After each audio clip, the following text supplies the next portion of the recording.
Hey everybody, and welcome back to the layout. It has been a very long time since my last update on the layout, and I figured it was long overdue to give everybody an update and show you kind of what's new and what's changed since, about a year ago when I gave my actual last update. So without any further ado, let's dive right into it. So oftentimes when we update our layouts, we look back on a scene and we decide, maybe we need to go ahead and change that scene. And in this instance, that's one of those times. Previously, in this spot, I had a generic LIRR boxcar, and it was kind of like a hobo scene. After looking at it for a while, I kind of didn't like the color of the boxcar and the feel of it, so I went ahead and changed it. And by changing it, I went ahead and picked up a different boxcar. Right here, you can see it's a Pennsylvania Railroad boxcar. I picked it up off of eBay for a couple of bucks, and it just worked out great because it was beaten up, it was old, and it fit into the scene perfectly. One of the next things I've updated on the layout is this pond scene. For the longest time, it was just kind of sitting there empty and there was nobody there. So I went ahead and went to good old Hobby Lobby, picked up some people and this little kayak, and I turned it into more of a father and his son's kind of going on a camping adventure. Went ahead and added a custom-made tent in the back and just, put them right here in the pond. And it makes a really great scene. One of the other areas of the layout in which I went ahead and did some updating was this area right here by the engine shed. Before, this area was kind of bland and there was nothing there.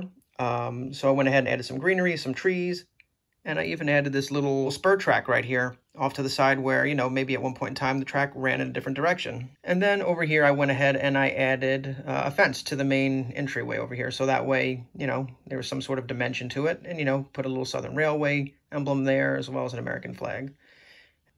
One of the other things I've gone ahead and done is I've gone ahead and I've added lines to the road. So now we have markings on the road so cars know which side to drive on, as well as I've added some parking spots for the station and the farmer's market.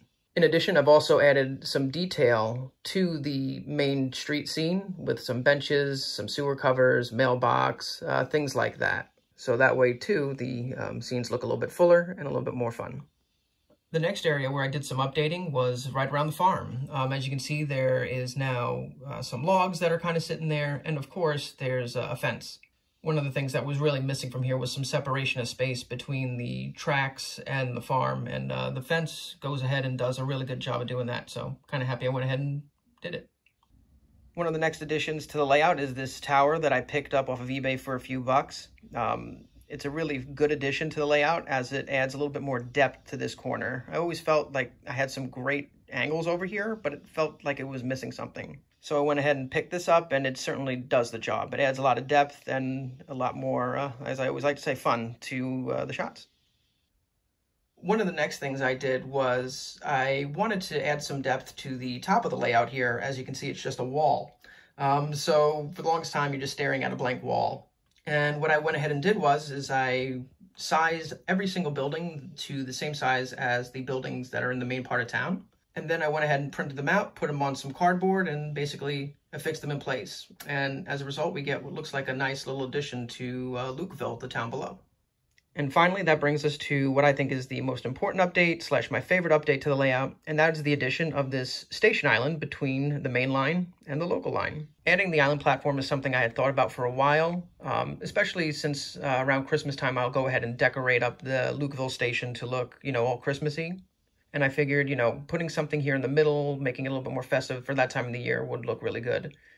As a result, though, we've got a great-looking station now. It's pretty much the centerpiece shot of the layout, and I couldn't be happier. I get some great shots with the trains running in both directions, and yeah, I'm really happy with how everything turned out.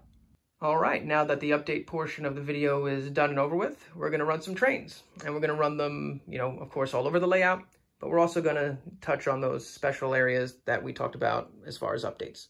So sit back and enjoy.